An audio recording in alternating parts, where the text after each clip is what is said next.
विकास करेगा जनपद का उसी को वोट दिया जाएगा। जाति धर्म से उठकर विकास के मुद्दे पर वोट देना है। मऊ जनपद में बहुत समाजवादी पार्टी के नेता थे, जैसे अल्ताफ अंसारी हुए, अन्य लोग थे। तो मैं ये मानता हूं कि राजू राय भी बाहरी हैं, राजू राय भी बाहरी हैं।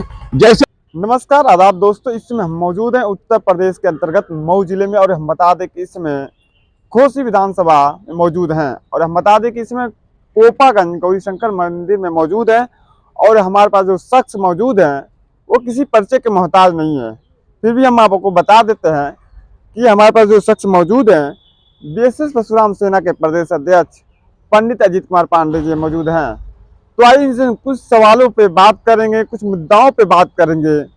जिस तरह देखा जा रहा है चुनाव की सरगर्मियां तेज हो चुकी हैं, तो उसी से मुद्दे पे हम बात करेंगे। तो आइए चलते हैं, इनसे बात करते हैं।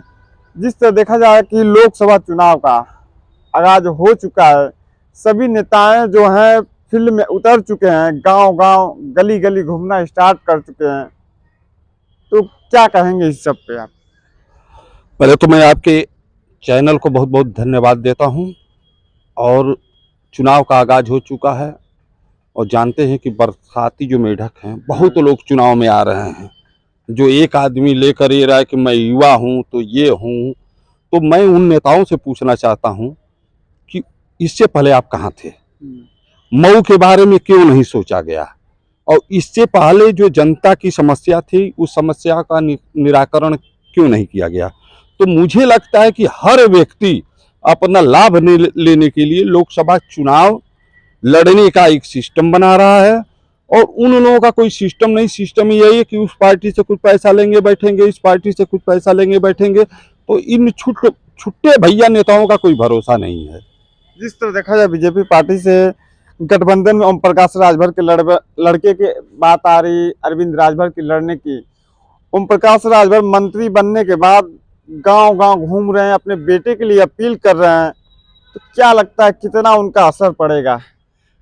देखिए, आपको मैं बता दूं कि अभी तो एक तरह से मैं देखूं तो बीजेपी की तरफ से कोई टिकट घोषित नहीं किया गया है। लेकिन जो ओम प्रकाश राजभर दावा कर रहे हैं कि हमारे लड़के को ही मिलेगा। हाँ, दावा कर रहे हैं, करने दीजिए। जब उनको टिकट मिलेगा तो ये सोचनीय विषय होगा कि हम वोट किसको करते हैं। हम लोगों को वोट जो करना है विकास के मुद्दे पर करना है। जो विकास करेगा जनपद का उसी को वोट दिया जाएगा। जाति धर्म से उठकर विकास के मुद्दे पर वोट देना है।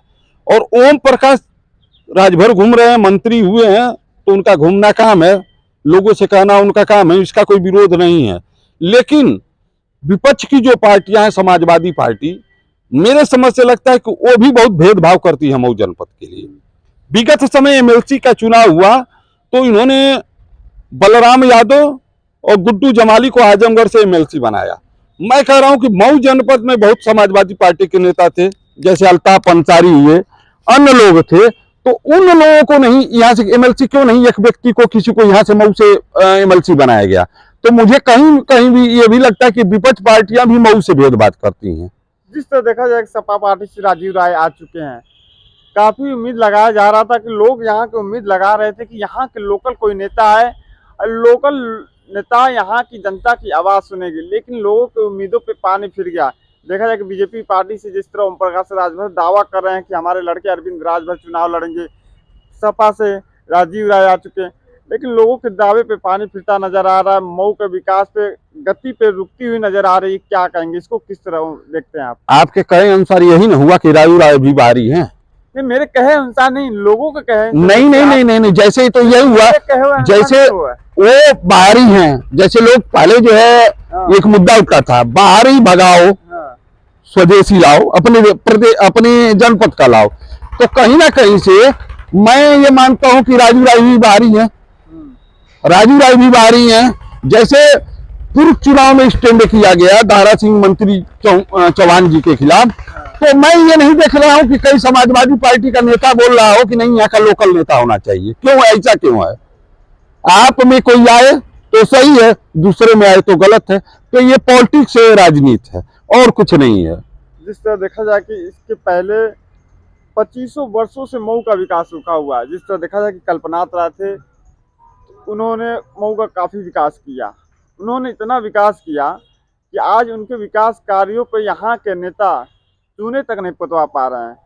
लेकिन आजकल के नेता देखा जाए कि आते हैं, तमाम वादे करते हैं, तमाम लोगों को आश्वासन देते हैं, लेकिन जीतने के बाद या तो अपने जिले में चले जाते हैं या तो लखनऊ जाके रहते हैं। इसको किस तरह अजीत पांडे देखते मैं हैं? कारण बता रहा हूँ। हम मऊ की जनता जो है, एक तरह से जनता को मैं गलत नहीं कर सकता हूँ, हमेशा उसको जिताइए जो सत्ता पक्ष में हो। जब से मऊ में कल्पनाथ राय की डेथ हुई, विकास पुरू थे, उसके बाद कई बार सत्ता पक्ष का कोई एमपी यहाँ हुआ है, कई बार हुआ। एक बार हरिनारायण राजभर हुए थे। उसके बाद मऊ की जो राजनीति है, जाति और धर्म के आधार पर राजनीति है। तो हम कहीं ना कहीं गलत हैं कि हम चुनाव करने में गलत होते हैं। इससे पहले हम लोगों ने अतुल राय को वोट दिया था, जनता ने वोट दिया था और उनको जिताया गया था। पूर्व माने बहुत ज्यादा वोटों से जीते थे, लेकिन उसके बाद कभी उनकी नजर आई, वो तब से जेल में चले गए। तो हम कैसे, किस आधार पर माने कि मऊ का विकास होगा? जब हम सही व्यक्ति का चुनाव नहीं करेंगे तब तक मऊ का विकास नहीं होगा। देखा है जिस तरह ओम प्रकाश राजभर, इस चुनाव के पहले सपा में ओम प्रकाश राजभर का गठबंधन था और इस बार अब की बार देखा जाए कि बीजेपी में गठबंधन है। इसके पहले जो ओम प्रकाश राजभर सपा में थे तो इस देश के प्रधानमंत्री को पानी पी पी कर गाली दिया करते थे और इस उत्तर प्रदेश के सरकार मुख्यमंत्री को भी गाली दिया करते थे। लेकिन आज वही ओम प्रकाश राजभर को बीजेपी पार्टी में शामिल कर लिया गया है। तो क्या लगता है कि ये सब जो गालियां हैं मंच से देना, ये आम बात है कि नेताओं को, जनता को दिखाने के लिए ये जनता को बेवकूफ बनाने का स्टैंड है। ये आज की कोई बात नहीं है। पूर्व में ले जाइए, मुलायम सिंह यादव जी का और कल्याण सिंह का देख लीजिए। एक व्यक्ति मंदिर पर गोली चलवाता है, एक व्यक्ति मंदिर को बनवाता है, दोनों ध्रुव विरोधी। और एक समय आया कि दोनों लोग एक साथ सटकर चुनाव लड़े थे, वो भी समय हम लोग देखे थे। तो हम कैसे मान लें कि ओम प्रकाश राजभर गलत है? हम कैसे मान लें? अरे जब पूर्व में नेता ये काम करते हैं तो आज भी करेंगे। वो तो जनता के ऊपर जनता निर्धारित करे ना। पूर्व में देखिए कल्याण सिंह और मुलायम सिंह एक साथ बैठे हुए हैं, तो कहीं ना कहीं जनता के साथ छल किया जाता है। ये झूठ कपट बोलकर नेताओं को गाली देकर उन्हीं के साथ बैठा जाता है और जनता आपस में लड़ती है। क्या माना जाए, जिस तरह ओम प्रकाश राजभर कहते हैं कि हम समाज, अपने राजभर समाज का भला करते हैं, राजभर समाज को साथ में लेकर चलते हैं, लेकिन क्या उनको अपने समाज में कोई एक लड़का नहीं मिला? क्या उनको अपने समाज में एक व्यक्ति न मिला जो कि अपने ही लड़के को चुनाव लड़ा, कोई और उनके समाज में नहीं चुनाव लड़ाने के लिए था? क्या इस पर किस तरह देखते हैं आप? नहीं, हम देखते हैं, बहुत सही है। क्योंकि देखिए ओम प्रकाश राजभर जो है, पहले जो आदमी अपने परिवार को बढ़ाता है, और उसका श्रेय जो मुलायम सिंह यादव जी को मैं देता हूं। उसका श्रेय प्रदेश की सबसे बड़ी पार्टी समाजवादी पार्टी को देना चाहता हूं। उस पार्टी में देखिए कितने लोग इस समय लोकसभा के चुनाव लड़ना चाहते हैं। इसका मतलब कि ओम प्रकाश राजभर मुलायम सिंह को देखते हुए चल, हाँ, ये होता है, यही सिस्टम होता है। जैसे ही एक आदमी अपराध में बढ़ा तो दूसरा सोचता कि यहाँ कहाँ से इतना पैसा आ रहा है।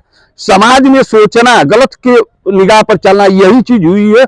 परिवारवाद का बढ़ावा कहीं ना कहीं से समाजवादी पार्टी की देन है। और जब तक इस पर रोक नहीं लगेगा तो नेता जो है आज अपने लड़ेंगे, कल अपने बेटे को लड़ाएंगे, ये करते रहेंगे। अगर आप बताइए, देश का प्रधानमंत्री, एक देश का प्रधानमंत्री, उनका कोई भाई है नेता?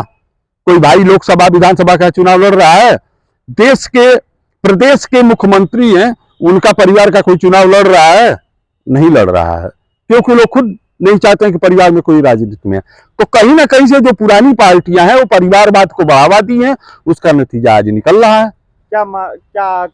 क्या यहाँ की जनता चाहती है कि यहाँ के लोकल, अभी तो बीजेपी पार्टी अपना प्रत्याशी कंफर्म नहीं किए, जिस तरह गठबंधन ओम प्रकाश राजभर दावा कर रहे हैं, लेकिन क्या जनता यहाँ की चाहती है? क्या आप सोचते हैं, आप भी एक संगठन से जुड़े हुए हैं, प्रदेश अध्यक्ष हैं, तो क्या सोचते हैं कि बीजेपी पार्टी कैसा प्रत्याशी यहाँ पे लाए और लोकल ले आए कि अरविंद राजभर को? नहीं, यहाँ देखिए राजनीति तो यहाँ सब सिस्टम फिट है। यहाँ बस एक चीज पर रुका हुआ है, बहुजन समाज पार्टी जिसको टिकट देगी उसी पर यहाँ मऊ की राजनीति डिपेंड करेगी, कौन जीतेगा कौन हारेगा। अगर मऊ से बहुजन का अच्छा पार्टी आ गया तो निश्चित तौर से वो बहुजन का ही पार्टी का। प्रकाश राजभर घूमते हुए कह रहे हैं कि बहुजन समाजवादी पार्टी का प्रत्याशी सेट कर दिए हैं। क्या माना जाए? वो सेट कर दिए होंगे उसको, तो ये जानते हो प्रकाश राजभर, जहां तक मैं जानता हूँ कि थोड़ा सा ये मजाकिया टाइप के, बड़बोले टाइप के हैं। उनकी बातों को गंभीरता से नहीं लिया जाता है। वो कहने के लिए कोई भी नेता कर देता, लेकिन अपनी बहन जी ने कोई प्रत्याशी घोषित नहीं किया। जिस दिन बहन जी प्रत्याशी घोषित करेंगे तो यहाँ की राजनीति निश्चित जो है बदल जाएगी कि कौन जीतना है कौन हारना है। जैसे अगला जो चुनाव हुआ है आपका घोसी विधानसभा का, अगर घोसी से बहुजन समाज पार्टी का कोई प्रत्याशी हुआ होता तो निश्चित तौर पर से यहाँ से भाजपा का प्रत्याशी जीत गया होता। लेकिन यहाँ जो है वोट का जब तक बंटवारा नहीं है, वोट चुनाव में ये भी हो सकता है कि अगर बहुजन समाज पार्टी का अच्छा प्रत्याशी आ जाएगा तो सबको फेल कर देगा। तो ये चीज डिपेंड है बहुजन समाज पार्टी पर। तो ये हमारे साथ जुड़े थे बीएसएफ परशुराम सेना के प्रदेश अध्यक्ष पंडित अजीत कुमार पांडे जी। तो आप हमारे वीडियो को ऐसे ही देखते रहिएगा, और जहाँ से भी देख रहे हैं, फेसबुक पर देख रहे हैं तो फॉलो करें, यूट्यूब पे देख रहे हैं तो सब्सक्राइब करें। तब तक के लिए अलविदा लेता हूँ। कैमरामैन के साथ मैं